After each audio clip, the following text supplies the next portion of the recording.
The questions, you can submit questions at any time. Feel free to ask a question at any point.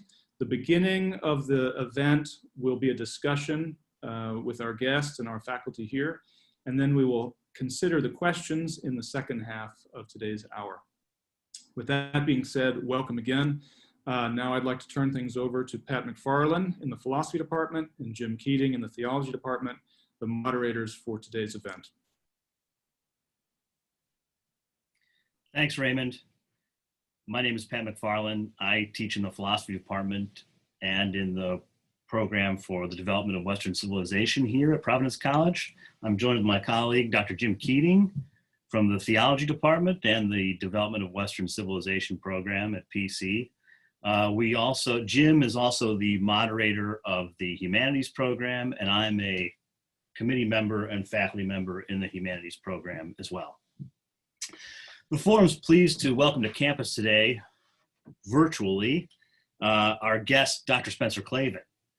Dr. Klavan graduated from Yale University in 2014 with a BA in classics and classical literature, and holds an MA and PhD in classics from Oxford University, which was earned in 2019.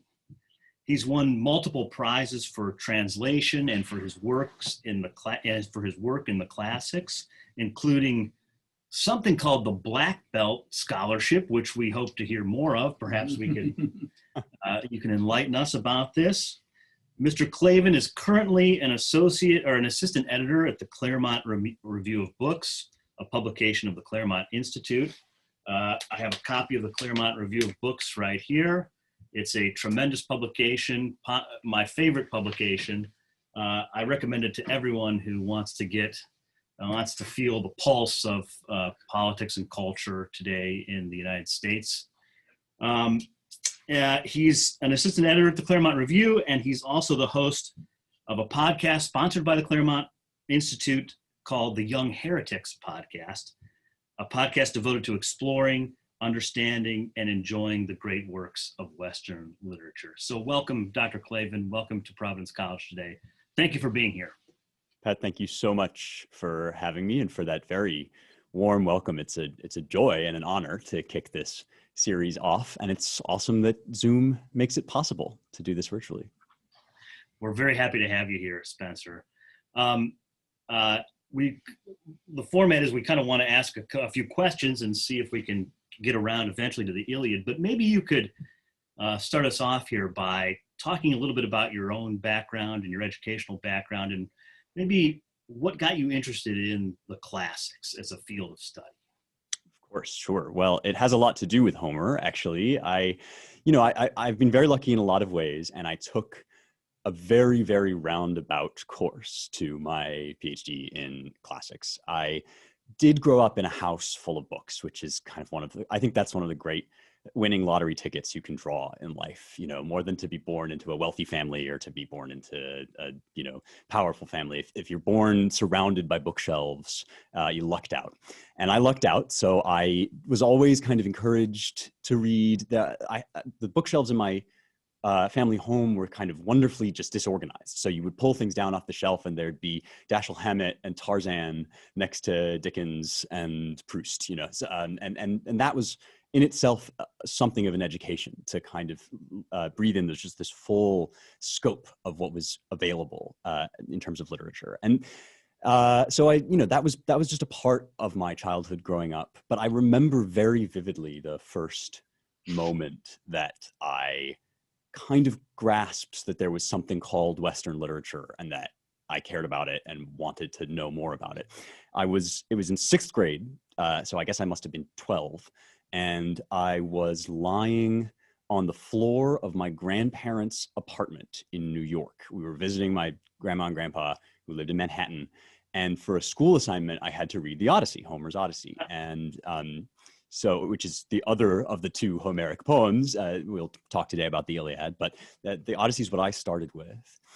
And it felt there's a certain way in which these Homeric poems feel as if they've kind of dropped out of the mists of heaven. And actually the ancient Greeks felt this way too, in large part because they, by about the 5th century BC, when a lot of the kind of high classical writing is going on that we still retain from that period, the Greeks knew about as much as we do about how these poems were composed. And that is to say, very little. We're not even sure at this point, after however many centuries of scholarship, we're not even sure if these are poems written by one person or each poem is written by multiple people or what have you. We know that they were sung originally, that they are a form of music, a form of oral poetry and recitation. But beyond that, they kind of come as if fully formed, like Athena from the head of Zeus, to use a classical metaphor. And that was my experience of the Odyssey. It was like just encountering something that had been dropped into my lap from heaven. And I say that, I wax poetic about that in a way that I would not have been able to do at the time. One of the things that I often remark upon about my own connection to this literature is that I really couldn't have explained it to you for a long time. And the word that I keep coming back to try and convey what it was that was drawing me in is richness. I talk about this sometimes on the podcast on Young Heretics, but this idea that you can sort of sense and you can develop your sense for when a book from any time period contains fertile soil, that you can come back to that soil and out of it will grow new insights, new wisdom, new connection to the human race. And that was the first time, lying on my grandparents' apartment with the Odyssey, that was the first time I really felt it. It was Richmond Lattimore's translation, English translation. Oh. First time I really felt it. And I've chased that feeling basically ever since. Even through thinking that I was going to be an actor, that was kind of a career ambition for a long time. And I didn't end up even pursuing that after college. I went, as you said, to Yale as an undergraduate and studied both theater and classics, and had a moment sort of disconnection from that richness for the first time ever when I took a year off to be in a singing group. And I thought this was kind of my practice run for being a performer. And suddenly it was like I couldn't breathe. I mean, it was like there was no air in my lungs because they're just that disconnection from the richness that I'd loved my whole life was gone. And so that was kind of what prompted my decision to pivot to my other major, to do classics long-term and to pursue the career that I'm now pursuing, which is one of, public writing and speaking about this stuff, because I just knew that I had to have that in my life forever. I was thinking about, other ways to describe, I sometimes talk about the treasure chest of the Western canon, that there's this giant vault, which belongs to everybody. I mean, it's truly, it's like free treasure. I think the Bible says something like, come, you who are thirsty and hungry, come have food and drink without cost. That's kind of what this is. And so I was trying to think about sort of another way to get at this inchoate sense I have of the value of these texts. And I remembered that in the Republic, so this is Plato now, several hundred years after Homer, the philosopher Plato famously exiles the poets from his great, perfect civilization, his perfect republic.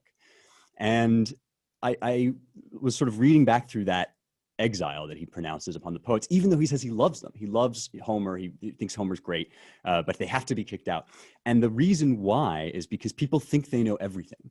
And this is what really intrigued me, is the reason why the poets have to go for Plato is because they seem too knowledgeable. They seem, he says, to know every craft and know all there is to know, both human and divine, about both virtue and vice, which kind of tells you what kind of knowledge they're supposed to have, right? They're supposed to have this grasp of human nature, and it's the full panoply of it. And that's kind of perfect, even though it's viewed negatively in this funny text in the Republic. That to me describes it exactly, and we'll hopefully talk about some of the major episodes in the Iliad that have this quality, where you can return to them and feel as if you're meeting living human beings who breathe and change with you over time. It's very wonderful. Yes, that's certainly my experience of the Iliad. I read it, we read large parts of it in our Western Civilization course year after year, and every time I'm struck by the vividness of the characters and their lifelike quality. It's really remarkable. Can I just ask you really quickly, when you wrote your dissertation, what did you write on? Did you write on Homer and Homeric poetry, or was that just you don't have to answer it at length, just sort of out of curiosity? Sure. No, it's a great question. I wrote about Greek music, ancient Greek music. We actually have music notation from the ancient world, something not a lot of people know, some of the most exciting and kind of underused evidence from the ancient world. And so I wrote at some length about ancient Greek music, which of course did touch on Homer, because Homer Sure. is music, but I was mostly interested actually in tragedy, in the music of tragedy. Wonderful. Incredible. Okay, how about we move the conversation to the Iliad? Sure. One of the questions we had that we often bring up to our own students when we speak with them each fall about the Iliad is it seems to be, when you first look at it, an epic poem of war and an epic song of men in war, although there are incredible female characters in the Iliad as well. But for the most part, a story of men in war. But paradoxically, the hero, or the central figure of the epic, Achilles, seems to sit out most of the war. Well, he doesn't sit out most of the war. He sits out most of the action of the poem, I should say.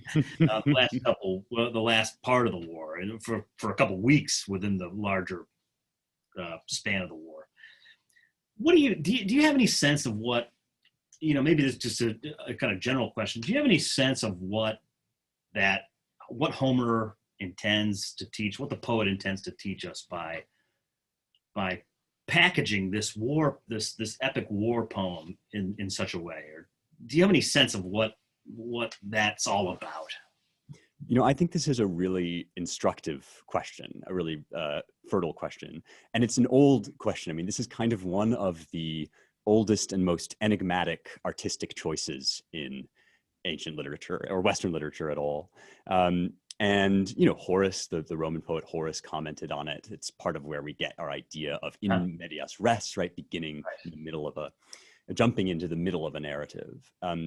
And of course, as you note, the Iliad begins not at the beginning of the Trojan War or its causes or what have you, but actually near the end of this 10-year war. They've been fighting for 9 years when the poem opens. And my answer to, of course, this is being an age-old question. There are many, many wonderful answers to this question.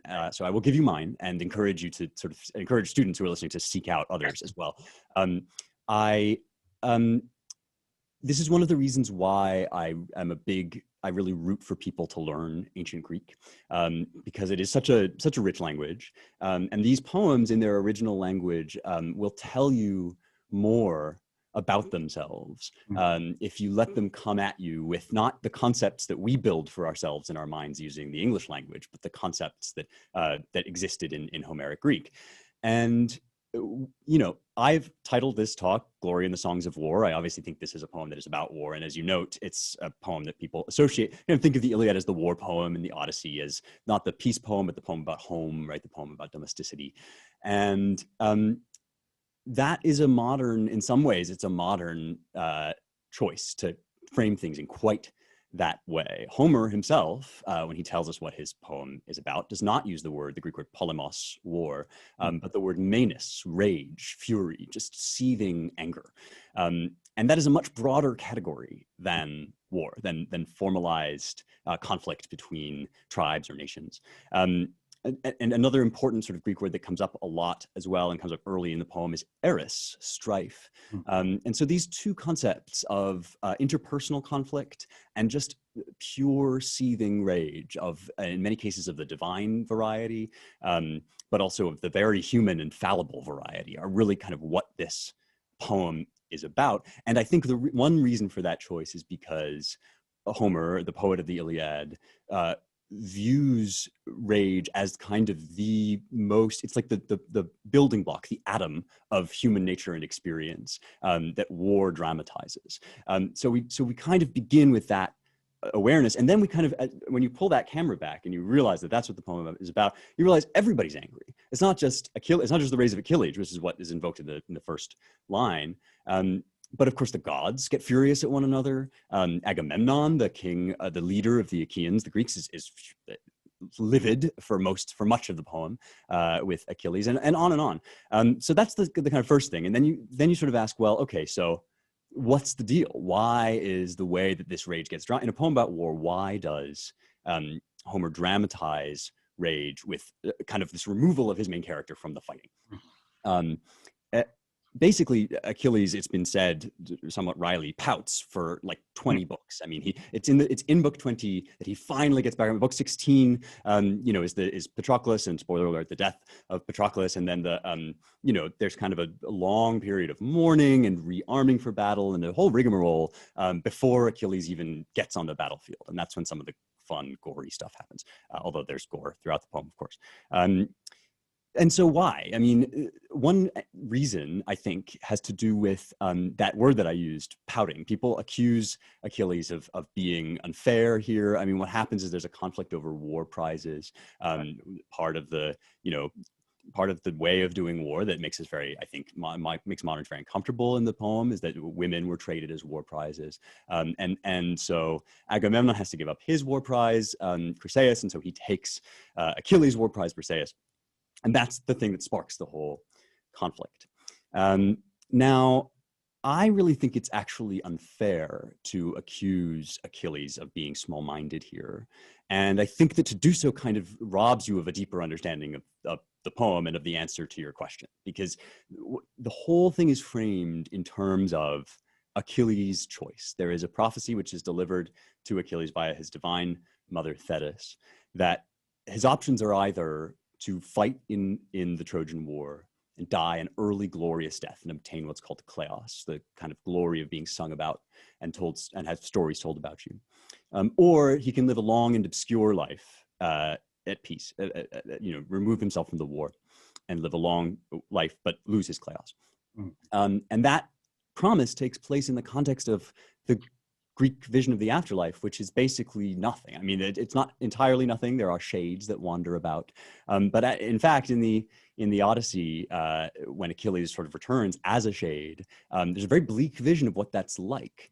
And so he has not, this is not a Christian worldview in which we can hope to expect kind of rewards, eternal rewards for our actions here on earth, but rather one in which the what's to be gained is to be gained here and now in this vital earthly moment.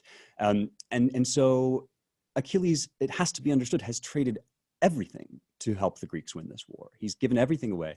And the one thing he's getting in return is kleos, is glory and reputation and honor among the Greeks. This is hugely important in Greek warrior culture to have honor. And so when he's insulted by Agamemnon, he effectively loses everything the second time over. It's not a small thing at all to pout over. It's something for which one can understand his rage, even if we feel that we might not share it were we in his position. And I thought actually that we might just read from the poem the sort of Achilles' great apologia for this situation. This is book 9, where they send an embassy to Achilles, and the Achaeans do, because they're just, I mean, it's a rout, it's a disaster without him, and they have to have him back. And Agamemnon repents. He says, "I'll give you everything back and more." And he sends basically the dream team of like Achilles' best buddies in to argue for his return to war. He sends Odysseus. And actually, this is Nestor, the wise counselor Nestor's idea. And so he sends Odysseus, the smooth talker. He sends Phoenix, the kind of beloved counselor. It's like I say, it's the who's who of like good rhetoricians in the Greek army. And they offer him everything, and they say, "Please come back. We're dying out here without you. We're dying, man, literally." And Achilles gives, to me, one of the most, still after 2,800 or so years of Western literature, still one of the most complex, compelling kind of character speeches. It's long, it's quite lengthy, but I'm just going to read a portion of it, saying why he's not going to take this deal, why he's not going back. So if folks have read this or want to go back and read it, this is in around line sort of 300 in the Greek of the poem. And one of the first things he says is, "The same honor waits for the coward and the brave. They both go down to death." I'm reading here from the Fagles, the Robert Fagles translation. So that's the first sort of thing that he sets up, is that death awaits us all. This is part of the poem, and it's the context in which he's making this choice. And then later on he says, you know, look, cattle and fat sheep can all be had for the raiding, tripods all for the trading, and tawny-headed stallions. But a man's life breath cannot come back again. No raiders in force, no trading brings it back once it slips through a man's clenched teeth. Mother tells me, the immortal goddess Thetis with her glistening feet, that two fates bear me on to the day of death. If I hold out here and I lay siege to Troy, my journey home is gone, but my glory never dies. If I voyage back to the fatherland I love, my pride, my glory dies, true, but the life that's left me will be long. The stroke of death will not come on me quickly. One thing more, to the rest I'd pass on this advice: sail home now. You will never set your eyes on the day of doom that topples looming Troy. So this is, again, a remarkable speech containing pushback against some of the most sort of central ideological framework of the poem. You know, this war isn't worth anything. Death closes all. But the point that I make, the reason that I raise this, is only to say that the poem, by taking Achilles out of the fighting and posing him with this question, what's better, to live without glory or to die with glory?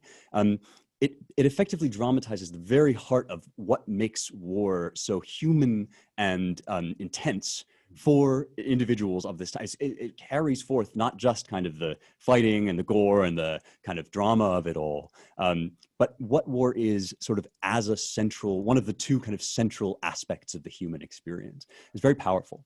Yes, without a doubt.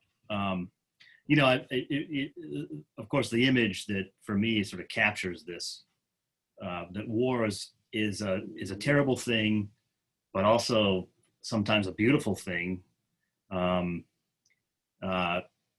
The shield of Achilles, of course, this great balancing of the cosmos is sort of a blend of these two. The peace and war are sort of opposite sides of the same coin, and that they'll be both. Like the jars of Zeus, human life is a mixture of both good and evil.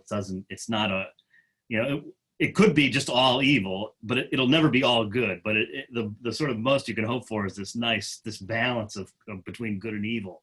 But nonetheless, that sort of conflict will come, and a kind of there's a wonderful humanism to that lesson from the Iliad. And, you know, the other kind of, you know, speaking of moving images or moving passages, the one, I mean, it opens with that scene of with rage, which spreads like a plague throughout the Greek camp and even up into the heavens, like you say.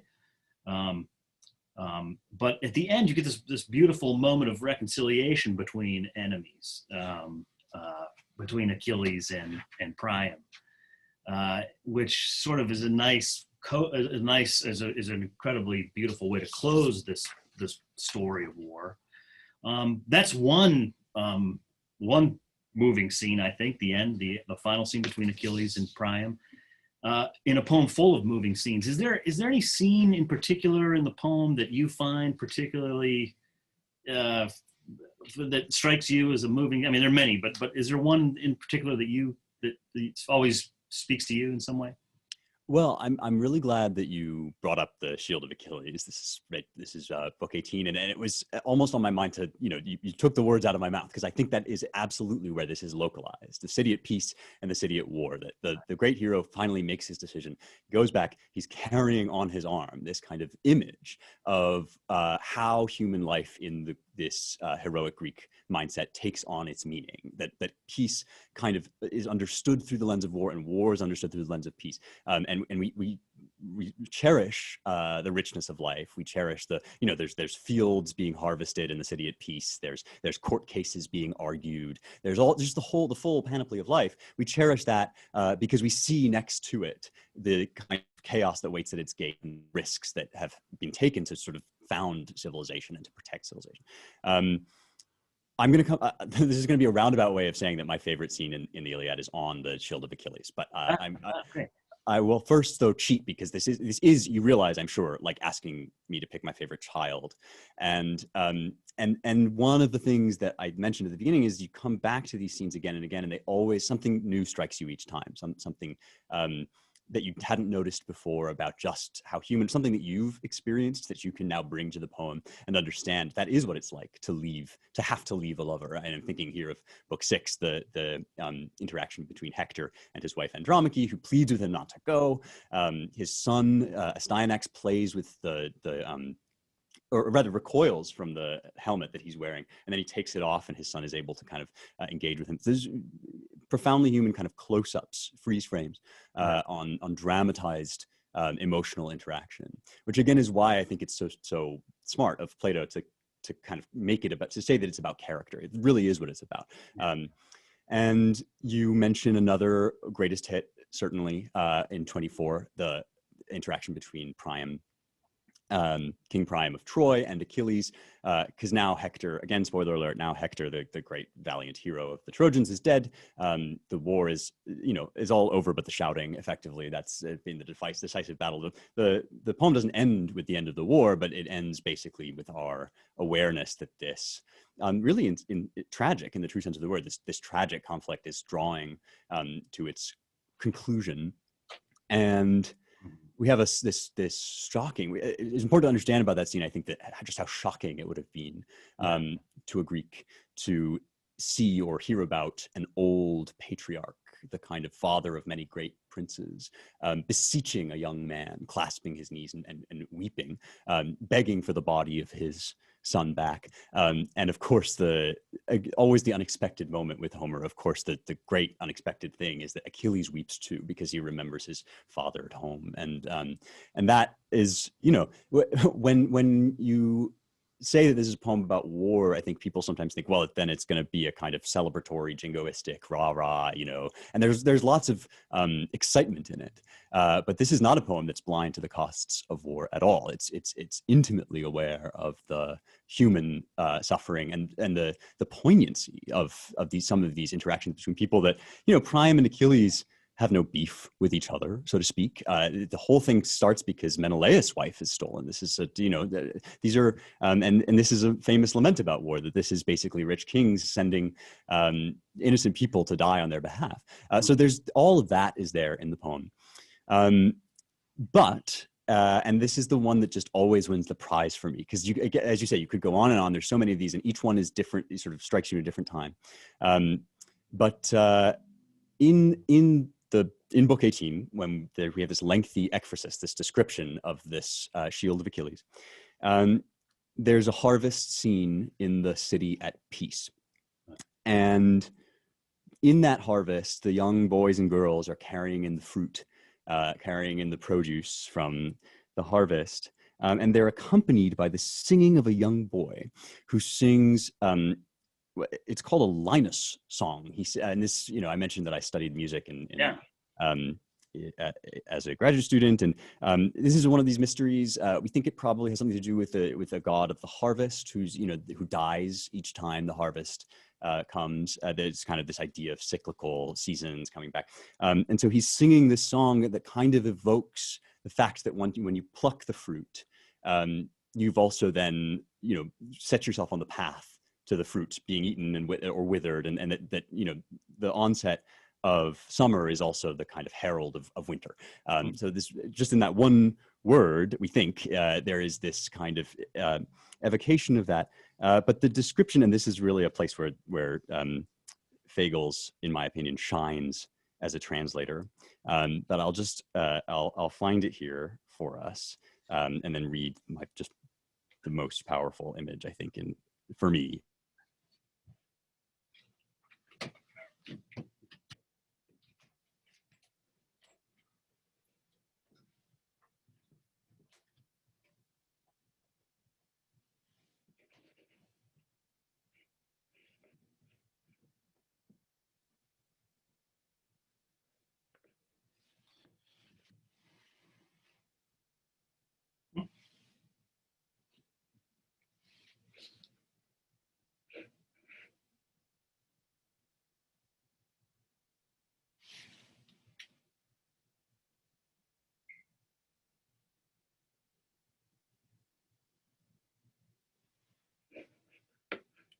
I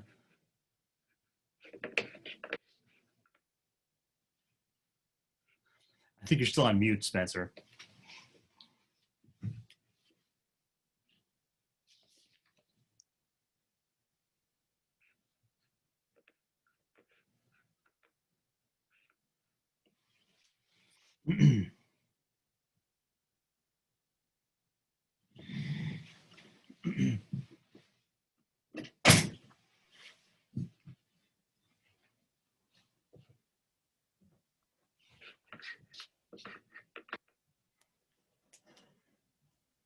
Well, can you hear me? Yes, yes, yes. Well, it wouldn't be a first Zoom conference without at least one technical difficulty. I thought we were doing so well. We were doing great. It's okay. It's okay. I thought it was on I'm like, oh gosh, now what happened? I don't know. Did the power go out or something? But okay, good, good. You're back. I'm back, yes. That's the important part.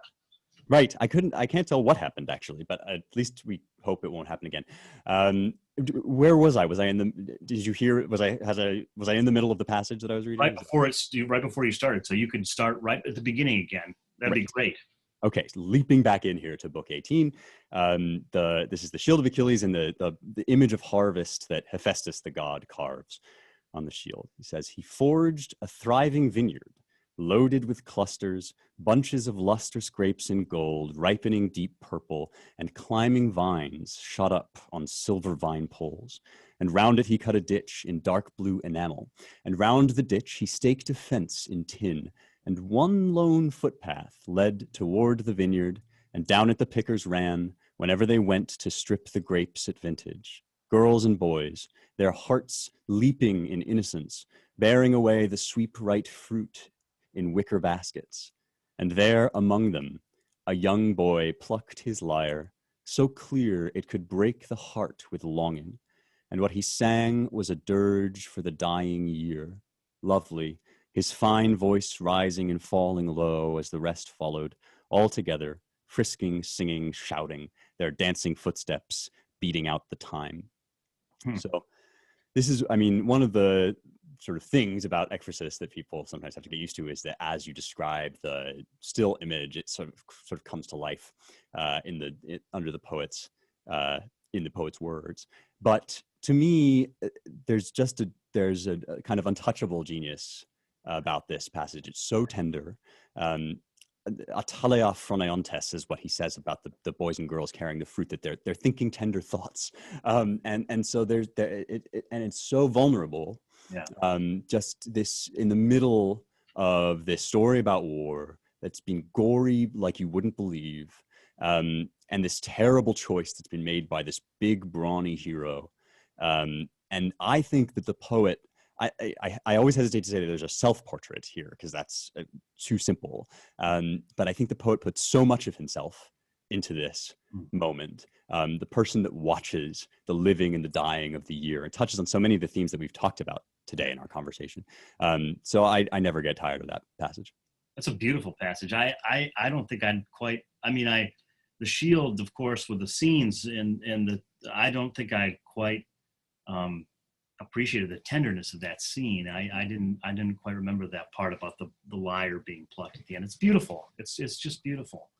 It's hard to believe that it's hard for me to believe that was written by committee or by a community of bards over the years. That's, to me, that sounds like the image of a man quite in control of, or a poet, I should say, a poet quite in control of his material and quite a genius of a sort, you know. What I'll just say about that, the Homeric question, it's called, right? Who is Homer?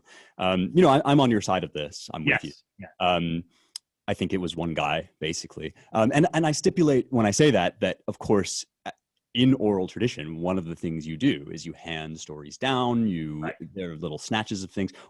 Even the most literary written poet you can imagine has borrowed big chunks from previous authors and is one-upping people. I'm sure Homer's one-upping people we've never heard of and never will know about in works. But one of the things I note is that even separatists, even analysts, I believe they're called in the scholarly literature, who like to kind of chunk up these little portions of the poem and say this was written before this part and so forth, usually end up positing some kind of editor, some kind of very successful, skillful person that puts it all together, and which to me amounts to the same thing. It amounts at least to recognizing the quality that you're describing, which is the artsmanship, the craftsmanship. That has to be. It just seems to me so true. And it just grabs you at moments like that. There's a moment in book 9 before the embassy shows up to Achilles' tent where he's playing the lyre and singing the songs of heroes, singing the old songs of heroes in war. And that always struck me as a kind of a Homeric wink that he in that moment, Achilles is like a Homeric, like a bard of some kind, but he's singing the old-fashioned stories of heroes in war, and he, at that ironic moment, he himself is a hero out of the fight. So that there's something new going, and there's something different going on with the Iliad, and how it stacks up against the old kinds of war tales that we're told. I'm thinking more like the old stories of a clear where the enemy is the enemy and the heroes are the good guys, and that's the way it is. And this is a celebration of that war into something quite different, a tale quite different in the Iliad. Well, I mean, that's a wonderful parallel passage to invoke.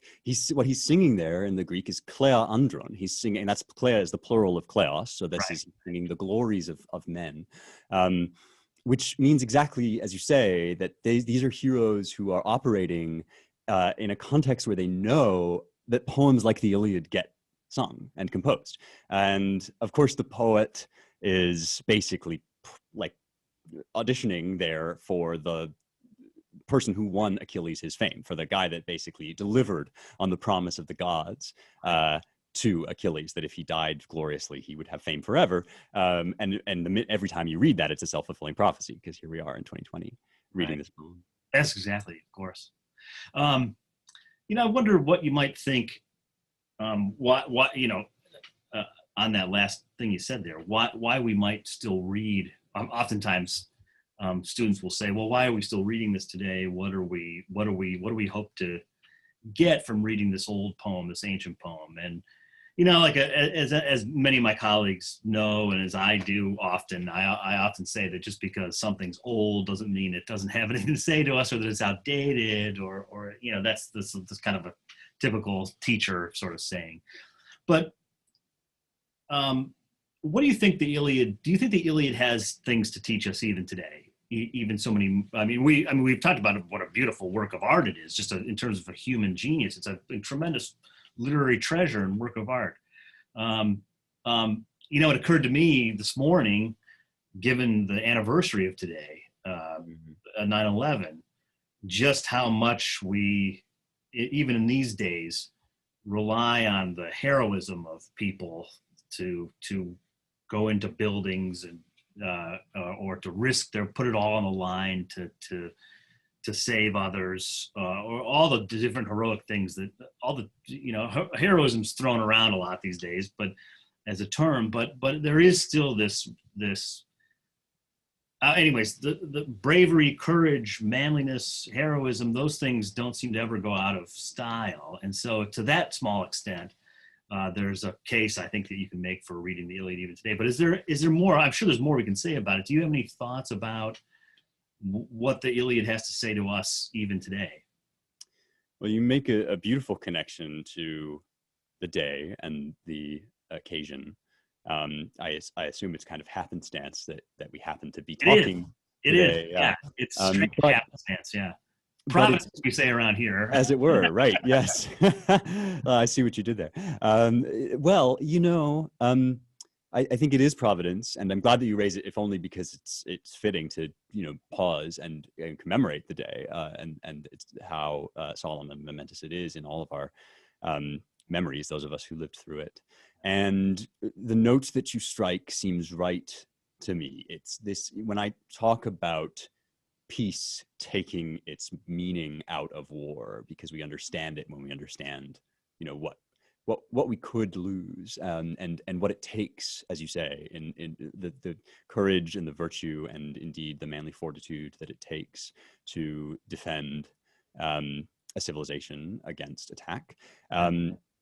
That's a moment when I, at least as a young boy, suddenly reckoned with that for the first time, never having done so, never having been confronted with the realities of war and the pain and the suffering that it brings. So that's certainly, I think, one eternal truth that we are reminded of on this day. I will say, and this is kind of going to be a funny roundabout answer again to your question, you know, it's a tremendously newsy moment right now. We're having this remote conference because we've just been through a pandemic, and because, you know, and of course we've had tremendous civil unrest this summer. It's been a big summer for news, and when you sit down after such a thing to read a 2,500-year-old, 2,800-year-old poem, there's an immediate kind of question, well, why are you doing that, instead of investing yourself in what's going on, instead of paying attention to the world? And there are two, I think, mistaken impulses that arise out of that question. One is to jettison the ancient works, as you alluded to jettison them mostly on the basis of their incompatibility with our own values, that we look at them and we say, well, they didn't think the same way. They think, in some cases, they think in, let's just say it, abhorrent ways to us about gender or some, you know, pick your issue. And so we throw them out on that basis. We say they can't have anything to teach us because look how backwards they are. To which, of course, the answer is that, you know, in large part, if we have gained a moral sensibility which enables us to recoil at certain aspects of the ancient world, it's precisely because of many hundreds of years of reading and retaining the great texts of our tradition that we gained that sensibility. And so, you know, it's the same when you look at episodes in the Old Testament and you say, this is awful, how can the, you know, Israelites have been asked to do this by God? Well, one of the reasons you think that is because you've read the Bible and because you stand at the end. So there is this incoherence, I think, to rejecting old works on that, in those terms. But the other mistaken temptation, I think, is to hunt desperately for relevance, as if should these texts not furnish some exact parallel with our moment, they will have failed us and cease and have outlived their usefulness. But of course, you know, the answer to the question, what does Homer have to say about coronavirus, for example, is in some respects precisely nothing, because there was no such awareness of coronavirus at the time. And so we shouldn't ask, I think, for these direct correspondences that sometimes get trotted out, you know, oh, such and such a thing is literally Weimar Germany, or it's literally the French Revolution, these exact parallels. Of course, having said that, I'm now going to pivot and say that what they actually have to teach us about our present moment is everything, because in order to grasp what they have for us, we need to reckon, scrape away the kind of historical detritus and reckon with who the people are, what they are like, how it can be that we can relate to them in ways that should, you know, if there's no consistent human nature, it shouldn't even be possible to relate to Hector and Andromache on the wall in the way that we do. So there's that much of it. And then asking the kinds of questions that I've just articulated about moments that we do find abhorrent. Well, why? Why is it that Odysseus in Book 2 of the Iliad doesn't have a problem marching through the ranks to keep them in line and speaking kindly to the noblemen, but beating the underclasses, right? Why is that seems perfectly valid to him and not to us, right? And so even the places at which we do recoil from this tradition are instructive, because of course somebody had to come along or some development had to happen between us and them that makes us feel that way. And we'll learn more about ourselves that way too. But ultimately, I think what you're saying is the heart of it, the essential, the urgent parts of our human nature, the things that seem to go away for brief moments and then never do, like war, things that we always think are kind of at the door or gone, and then they come back. You know, if we aren't reckoning with those things, then we will be taken by surprise when they revisit us. Right. Yeah, you think about that in particular on a day like today. That you know, in 1989, with this the famous idea that history had somehow come to an end, and that we'd settled on capitalism and liberal democracy as a sort of apogee of human development. And then, as many people said when September 11th happened, history came back again and was back, and it wasn't over. It's not over. It's never over, and it's never far from us. So it's always going to be relevant in some way. The other thing I was thinking about in terms of its relevance for today, to the extent that that's even a good question, I think, and I have a question here actually from a student here that I'll be happy to share with you here in a minute. I think there's no more important value today than courage. I think that we sort of lost track of the virtues in general, but I think the virtue that might be the most important for our own age is courage. I'll just leave it at that. Let me turn to this question here from one of our students. And maybe the last 10 minutes or so, we can just have you answer a couple questions from our students, and then we'll wrap up and wish you a happy weekend. Wonderful. And wish everyone a happy weekend.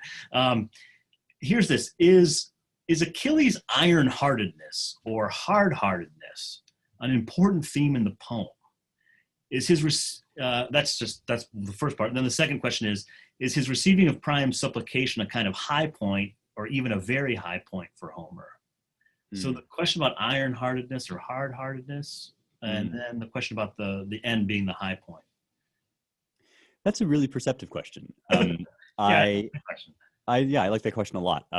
And we've touched on some of the themes that will inform my answer, of course, during our conversation. I think, though, that something else that can be said here is this is a good example of a place where the interposition of Christianity has so reworked our consciousness and our moral intuitions that we find it hard even to think ourselves into the head either of Homer or Achilles. The idea that stubbornness or iron-heartedness or hard-heartedness might actually be a virtue, as contrasted with soft-heartedness, which is, of course, a great Christian virtue. The ability to be easily affected by the suffering of the weak is a central Christian virtue. And there's a wonderful book called Dominion by Tom Holland, which is about this, basically, about the kind of revolution that occurs, not just in practices or in religious ideas or in politics, but in trained moral reactions, right? Our intuition about whether we praise or blame somebody. This is a good example of that. Achilles is stubborn, and I think we're supposed to admire him for it. I think that it's a mistake to say, what a callous person, except from our own perspective. Right. From Achilles' perspective, that is exact, and from I believe from the audience, the intended audience's perspective, he's holding fast against the temptations of material wealth in the face of his honor. Mm-hmm. Mm-hmm. Absolutely. Great. How about another question? This is one I think is sort of interesting. Was the Iliad like a scripture for the Greeks in the ancient world? Did they read it and meditate on it like we do the Bible? That is a good question. And I have myself made this comparison sometimes. Yeah. Yes, I think it is an inexact comparison, but an informative comparison. Greek religion, which is a misleading word even to use. It's a Latin inflected word that we have as Christian, as inheritors of Christendom. We've kind of developed this idea that there is a set of things called religion. It can all be bundled up. Your practices, your beliefs about God, the way that you think God wants you to behave. That's not what we're dealing with Greek religion. We're dealing with a kind of pervasive set of ideas about the whole world, which includes gods, that includes metaphysical forces and anthropomorphized sort of forces. And there is therefore no authoritative scripture for Right. Greek religion. It's not like here's what you need to know. And you know, that's obviously a simplified way of describing Christianity too, but it's not like, here's the book, you know. Right. And so in some ways, the Iliad and the Odyssey, especially for Athenians, after the what's sometimes called the Pisistratid recension, the reign of the Pisistratid kings before the sort of flowering of democracy, the Pisistratids were very into making Homer into the kind of Athenian guy, even though he's very pan-Hellenic. He sort of speaks about all of Greece, but after that period, in sort of the 6th century BC and onward, these texts become taught. They're taught in schools. They're cited to settle philosophical arguments, the way that you might cite a scripture to kind of make a point.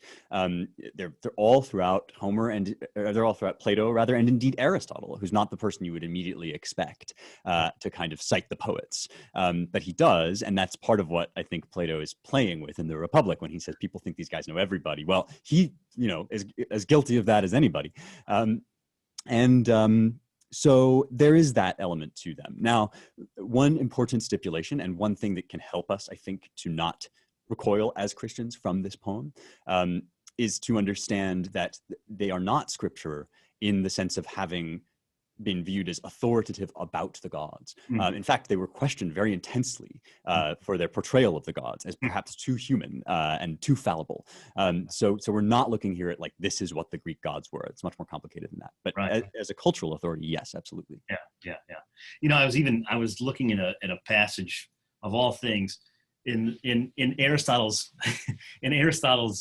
book, his great book on natural history called the History of Animals. He, in a discussion of the blood vessels and their course in the human being, he goes through all these different predecessors of his, but then he says, well, Homer only thought there was one blood vessel, and he cites this fight passage from the Iliad where it talks about someone getting their head chopped off or something. Wow. Yeah. So he even said, strangely, he cites Homer as a sort of, you know, Aristotle's prone to doing this, citing different people's authorities, but even for something as remotely away from theological things as the human anatomy and physiology, Homer is still cited as sort of having is at least worth mentioning, that he talks about the blood vessels in some way. I thought was sort of a crazy thing.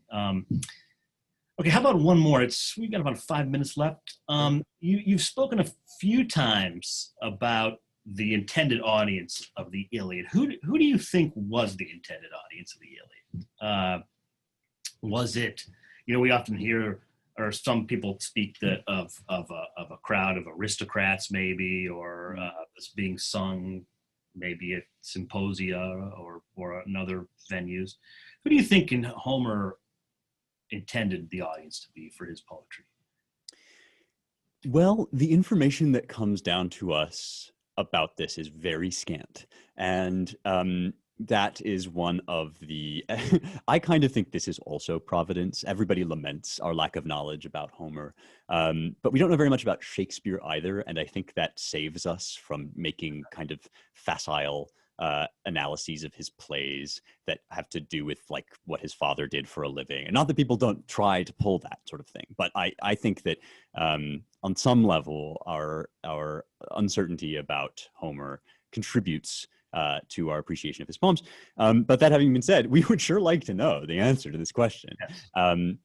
We know an awful lot about, not an awful lot, but a fair amount about the process whereby these poems were transmitted after their composition. There was a family or a group, a clan, whatever you want to call it, of bards called the Homeridae on the island of Chios, who considered themselves both descended from Homer and responsible for the preservation of his work. And then, as I noted, their festival culture was a big part of this. So by the 6th century BC, we know that people are reciting these at mass gatherings, and that at that point the intended audience is a civic gathering. And the class dynamics of that are a bit also kind of shaky for us. We don't know, for example, in what context women might have heard this poem, and you know, in what context it would have been only men. However, Even that is later than what we sort of vaguely think of as the 8th century date of composition of these poems. We know we can infer some things from the structure and style of them. They are very long. It would take 3 days to sort of fully recite them if that was what was being done, and you would need bathroom breaks, you would need food, you would need all kinds of resources. So probably not then just we're all, as they would later do in what's called the symposium, sort of sitting around over drinks and citing a few lyric poems, perhaps. Probably not looking at that, probably looking at something more of an event. And these monumental oral poems are sort of always, I think, like that in some level. I'm working now on Beowulf, and it has that sense too, that this would be not just something that you would kind of casually go through, but something you gather to do. So always, I think it was there was a sense of production about it. But more than that, yeah, we'd be guessing. Yes. I'm so glad you made that point about Shakespeare. I never quite thought of it like that, but I think that's a really nice way of putting it. It's nice how little we know about them. So those sort of questions, even though I can see people. I know it's important to some people, and maybe it's important in general. But it is nice in the way in which you can focus less on the author and more on the substance, less on the personality behind the thing, and more on what the poem actually says. I think that's sort of a blessing in disguise, but it's a nice way of looking at it. I like that very much. Well, it's in any other case, there is, I think, a very interesting question about the relationship between the author and the text, and then how much we should care, right? The author was famously declared dead at one point in recent memory of literary studies, and the author has come back with a vengeance for those who are interested in trends in literary studies. And this is part of our fascination now with the kind of personal lives and moral character of content creators. So you always want. I spend plenty of time on the podcast and elsewhere talking about why T.S. Eliot might have been in the state of mind to write The Wasteland or what have you. So it's not to say that those kinds of questions aren't interesting, can't help us to understand, and that there isn't an interesting kind of conversation to be had about how much of that should be allowed to influence our reading of the poem. However, it does get very, very overwrought at times. Yeah. And there is something about not knowing Homer or not knowing Shakespeare that make those two particular corpora, those two particular kind of bodies of literature, give them their quality of being carved out of marble for all time, right. Just being this thing that comes from the gods. Right. Well, Spencer, unfortunately, we've come to the end of the hour. It's 4:00, and it's flown by. Because it's been such a rich conversation. And I want to thank you very much for joining us today, and for joining us at the Humanities Forum, and for agreeing to this slightly difficult way of doing things in our era. But you've been great, and it's been great to have you, and we're very happy that you joined us today. So I want to thank you very much.